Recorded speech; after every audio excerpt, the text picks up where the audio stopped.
manipulate the crooks. I'll mock you pay. I'll have final say. The mysterious Middle East is obvious. The History Channel.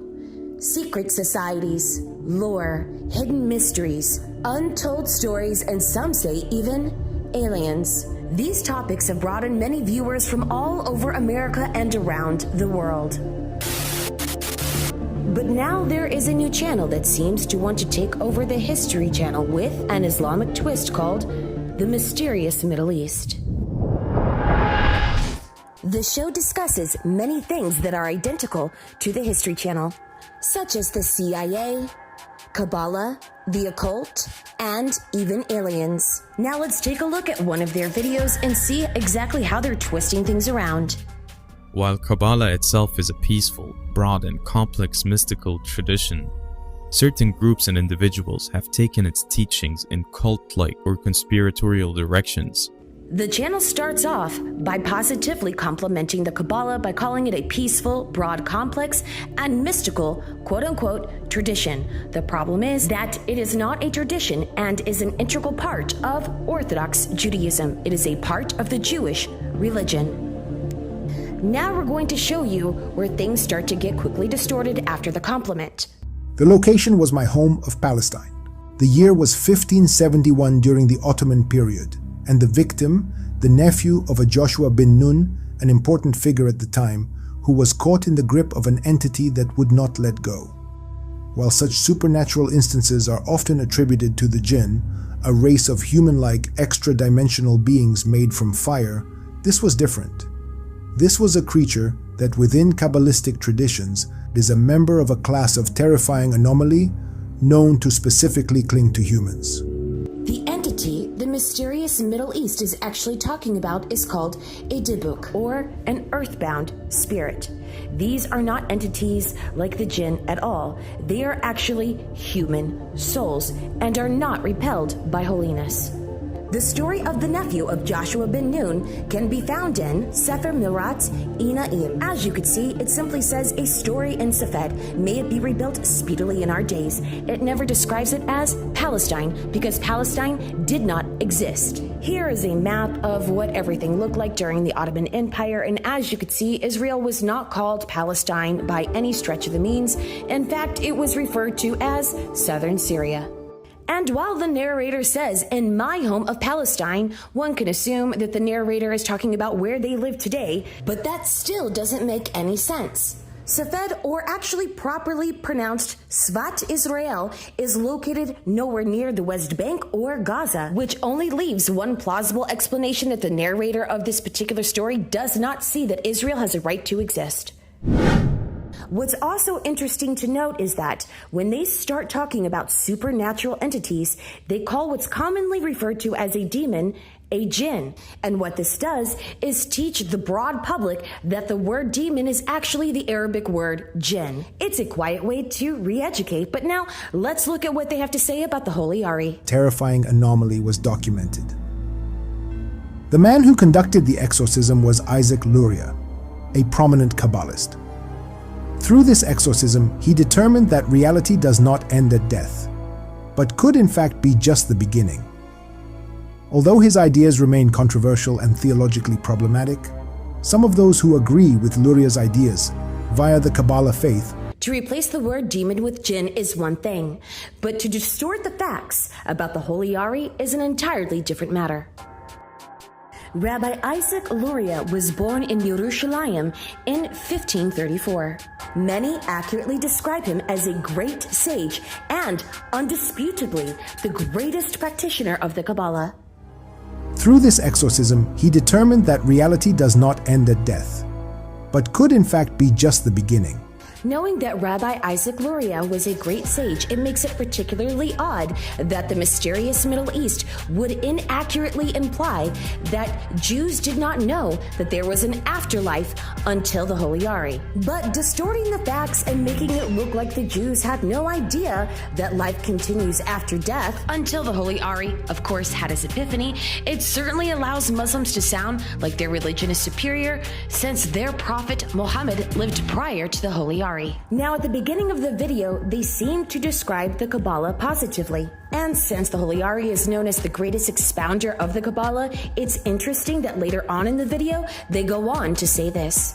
Although his ideas remain controversial and theologically problematic, some of those who agree with Luria's ideas via the Cabala faith that the First, they describe Cabala as a tradition, and now they're saying it's a Cabala faith. What they will not state is that it's an integral part of the Jewish religion. And the most likely reason for this is because they would be basically saying that Judaism is controversial. Even though Islam came last and would not exist if it didn't piggyback off of Judaism, not only does the mysterious Middle East imply that Cabala is a conspiracy on their cover photo for this video, they also accuse it of being theologically problematic, but they don't actually state for whose theology it would be a problem for. But they don't just go after the Holy Ari and Kabbalists, they also go after Noahites, specifically Vendyl Jones.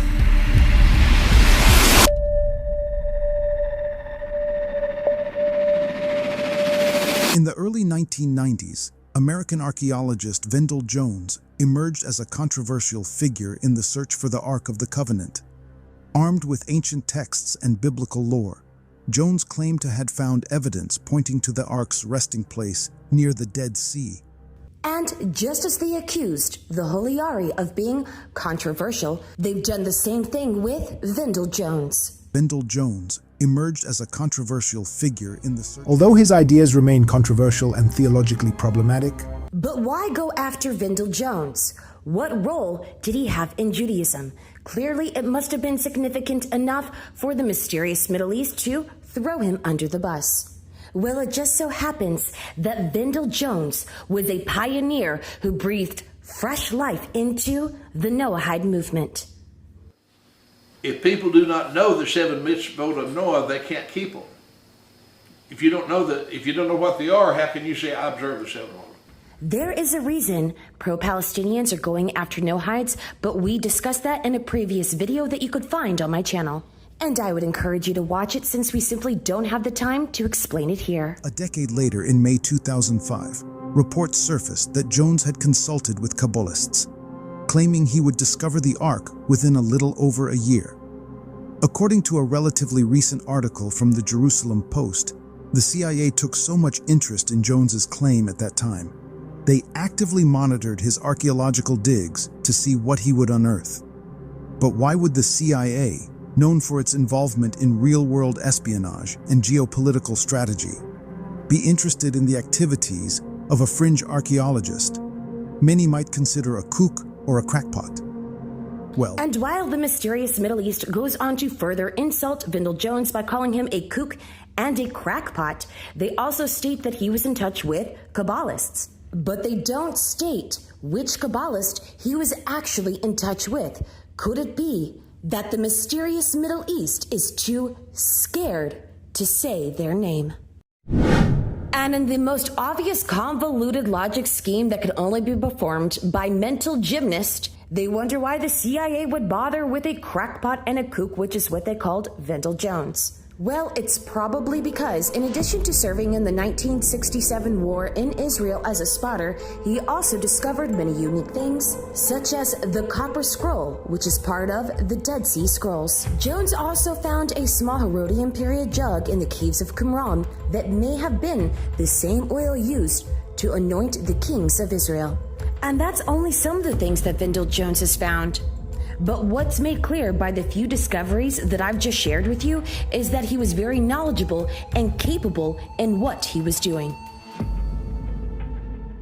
But one thing the channel The Mysterious Middle East gets right is that the CIA was definitely curious about the Ark of the Covenant. But let's listen to the Islamic propaganda that they slip in regarding the declassified CIA reports. They go on to bounce between two different topics. They talk about the CIA's interest into paranormal activity. They briefly mention telekinesis, poltergeist, and even UFOs. But as soon as they mention this stuff, they go right back to Vendyl Jones.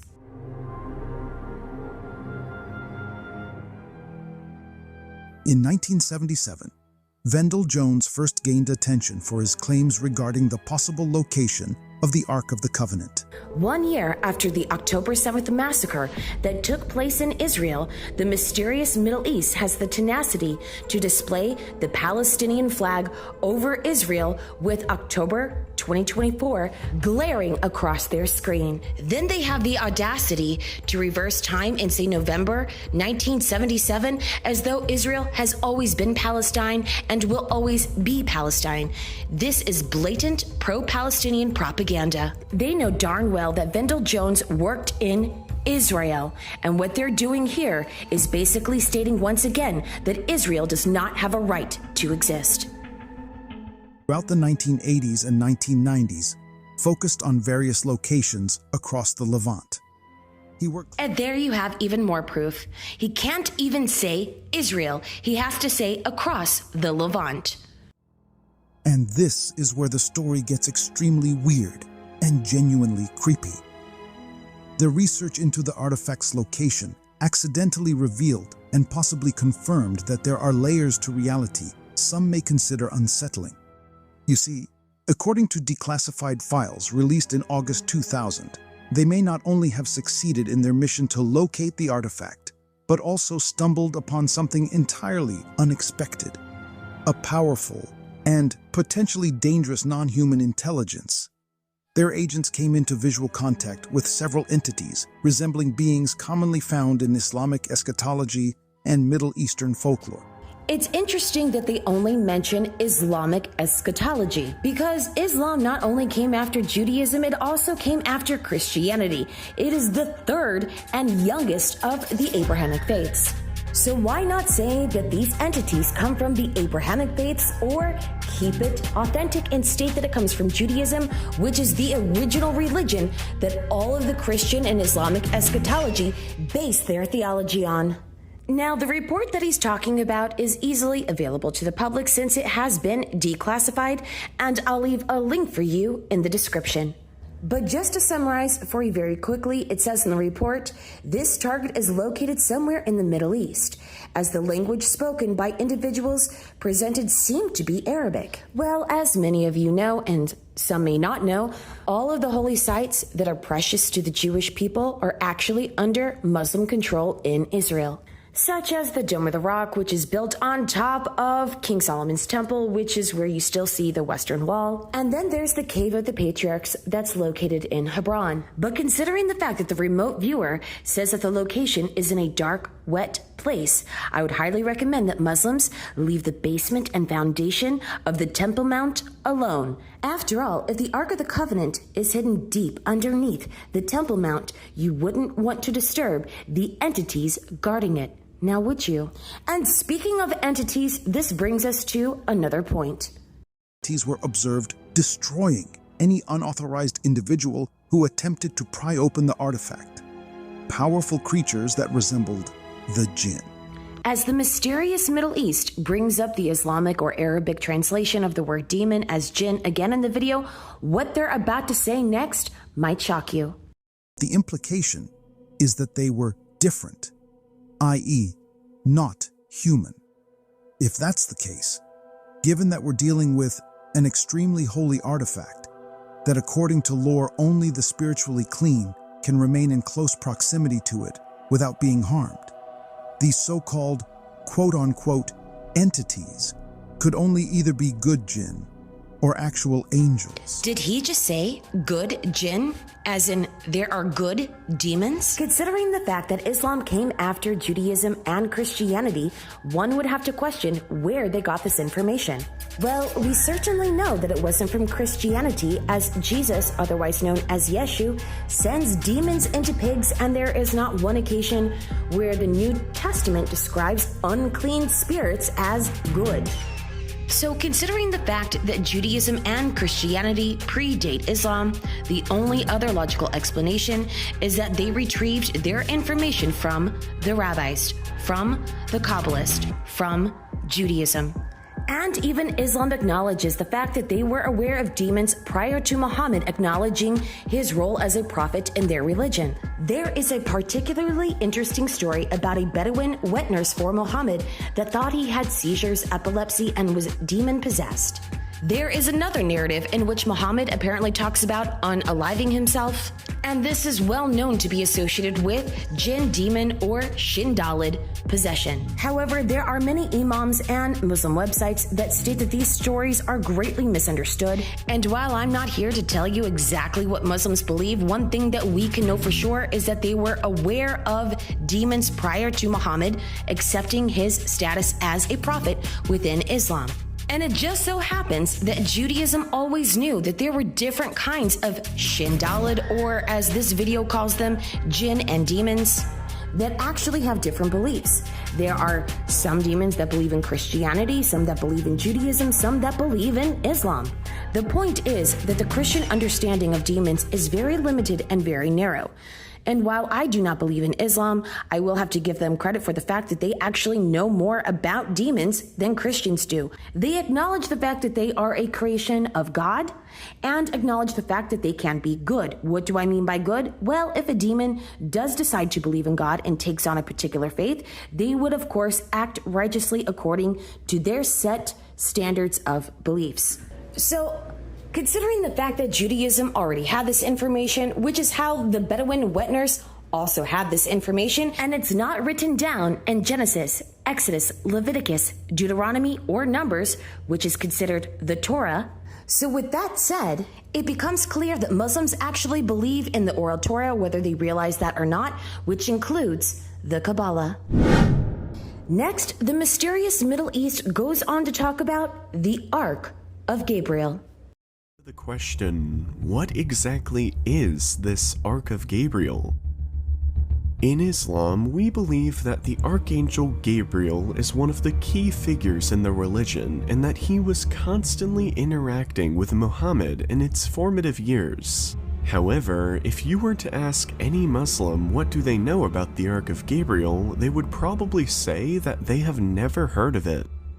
The Ark of Gabriel is basically Christian apocrypha and conspiracy, but as you could see, the mysterious Middle East used it as an opportunity to be a Muslim missionary and talk about what Islam believes in regards to the Archangel Gabriel.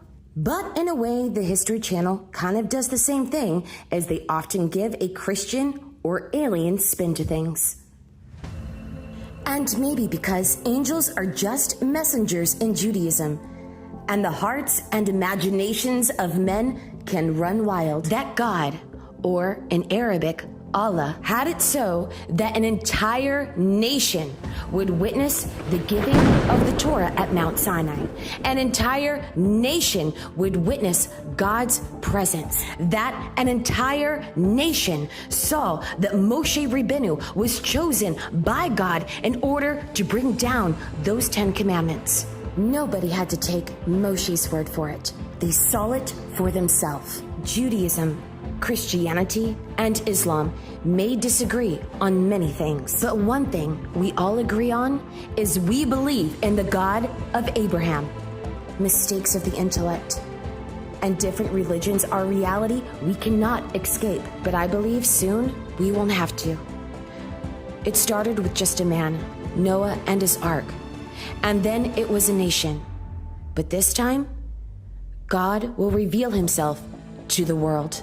And while I anticipate that any moment, any second, until it arrives, may we all choose peace and goodness.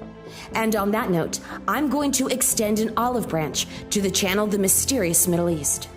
If you are the owner and operator of the channel The Mysterious Middle East, and you are watching this right now, I'd like to give you credit where credit is due. You do a great job at exposing the occult. Keep doing that, and I would never ask you to be anything other than what you are. If you are a Muslim, be proud to be Muslim. And other listeners, if you're Christian, be proud to be a Christian. But please, stop denying my right to exist. Stop denying Israel's right to exist. I'll defend your right to Mecca, so please, defend my right to the Temple Mount. Defend my right to Jerusalem. And one day, when the one God that we both believe in reveals himself to the world, I hope we can both stand and say that we chose peace. We chose kindness. We chose goodness. We changed the future. May God be with us all. Thanks for watching, guys.